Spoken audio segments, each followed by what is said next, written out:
through a partnership with a national lab and Wells Fargo, I think this is a perfect fit because now we can get those proof points. There's tremendous capabilities at these facilities. So something that really is complementary to our team.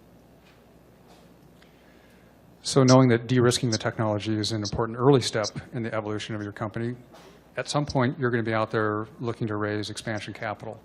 Can you tell us a little bit about how you're currently funded and then how you see that unfolding and what kind of timeline do you think you're on?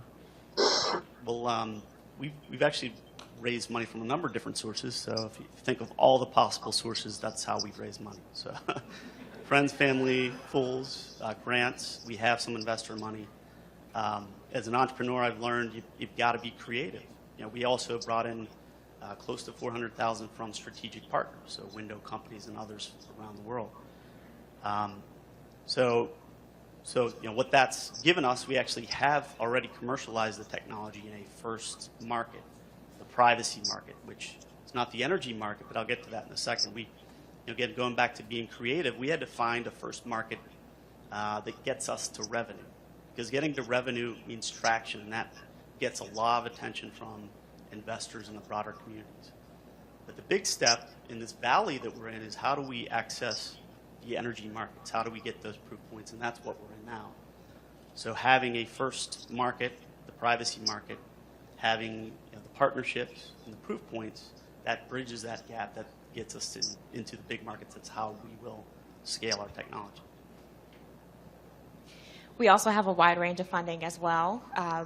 In fact, we got a grant from the Tomcat Center, which is at Stanford University, where the founding team is from. And we also have gotten grants, and applying to grants, we're applying to RPE Open, we're applying to the NSF SBIR grants. We've gone to some business plan competitions and have gotten some awards there, so we've gotten funding that way. And we also identified a company, Pinal Energy LLC out of Arizona. They've been interested in working with us as well, so we see them and other strategic partners as future funding that if they're interested in continuing the relationship, that they would help us with in-kind funding or just helping to finance projects. Well, great. As a closing comment, I would just want to give you a little bit of clean tech lore. Back in the early 1990s, there was a company called Solar Cells, Inc.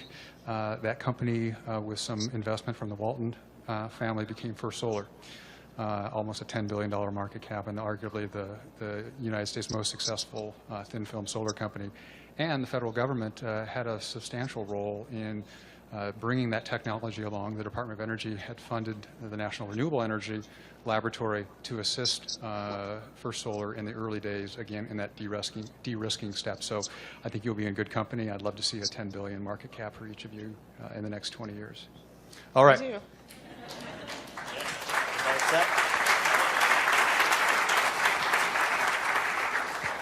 So I'd like to introduce the next conversation.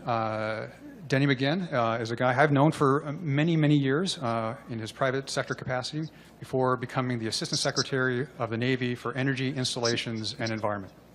Thanks, Denny. Denny.